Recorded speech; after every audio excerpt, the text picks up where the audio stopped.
Assalamualaikum warahmatullahi wabarakatuh. Saya Ernisa dari kelompok 1 PGMI semester 6 STAI-DBI Pangkep. Hari ini saya akan membahas mengenai konsep dasar TIK dan tren serta tantangan zaman dalam pengembangan pendidikan. Sebelum itu mari kita ketahui dulu konsep dasar dari TIK atau Teknologi Informasi Komunikasi. Ada 3 konsep dalam satu kalimat tersebut, yaitu pertama konsep teknologi.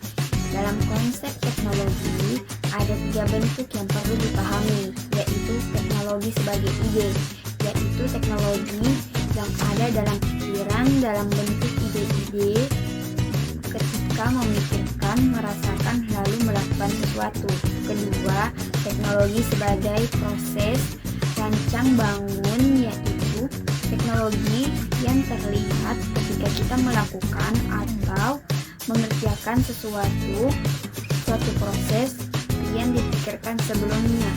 Terus teknologi sebagai produk rancang bangun, yaitu teknologi sebagai hasil dari proses pengerjaan sesuatu, biasanya dalam bentuk alat, benda-benda tertentu, prosedur-prosedur tertentu, atau biasanya dikelompokkan menjadi perangkat keras atau perangkat lunak.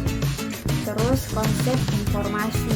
Informasi adalah sekumpulan atau serangkaian data yang telah mengalami pengolahan serta memiliki arti setiap untuk dipakai, misalnya untuk mengambil keputusan atau untuk menjelaskan sesuatu kepada orang lain.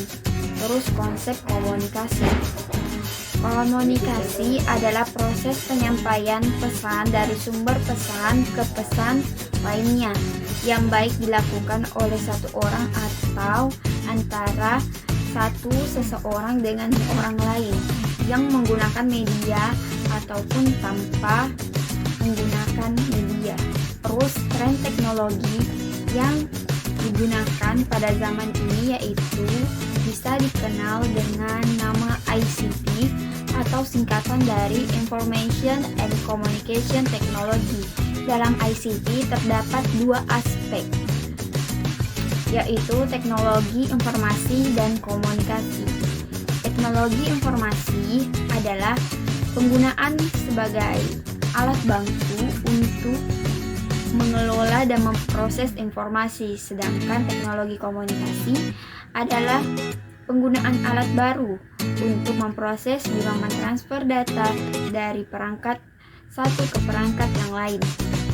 Pada zaman sekarang, ICT sangat berperan dalam aktivitas manusia. Tanpa kita sadari, ada sebagian aktivitas yang kita lakukan atau yang kita kerjakan dengan menggunakan ICT. Seiring berkembangnya waktu, ICT menuntut manusia melakukan aktivitas dengan mengoptimalkan sumber daya yang kita miliki sehingga kualitas hidup kita menjadi meningkat.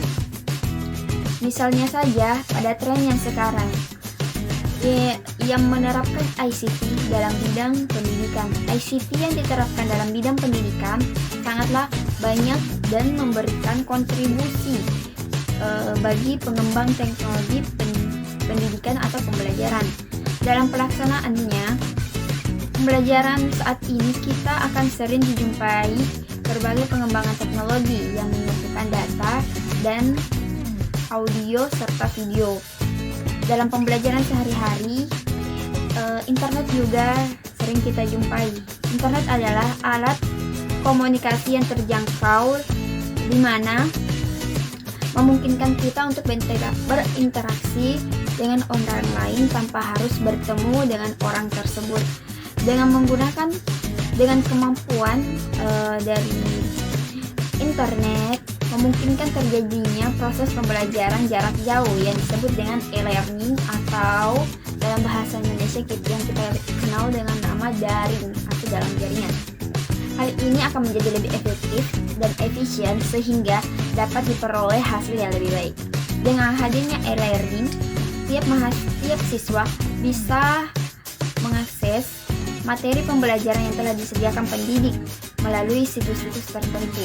Siswa bisa berinteraksi dengan pendidik atau dengan siswa lainnya tanpa harus bertemu secara langsung. Jarak dan waktu tidak akan membatasi siapa saja dalam mengakses materi tersebut.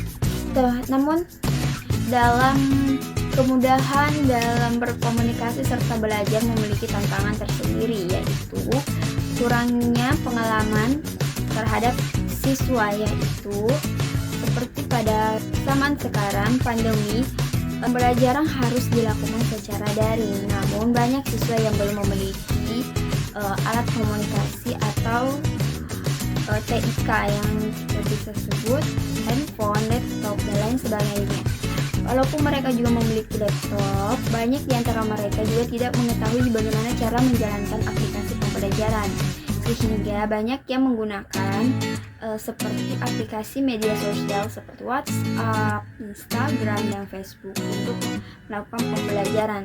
Padahal banyak aplikasi pembelajaran yang bisa digunakan untuk belajar seperti Google Class, Google Meet, Zoom, dan lain sebagainya. Sehingga tantangan pada zaman ini kurangnya pengetahuan dalam melakukan praktik ini membuat segala pembelajaran jarak jauh ini menjadi sulit, sehingga banyak peserta didik atau siswa mengalami kesulitan sehingga mereka tidak paham pembelajaran yang mereka pelajari. Sekian dari saya. Wassalamualaikum warahmatullahi wabarakatuh.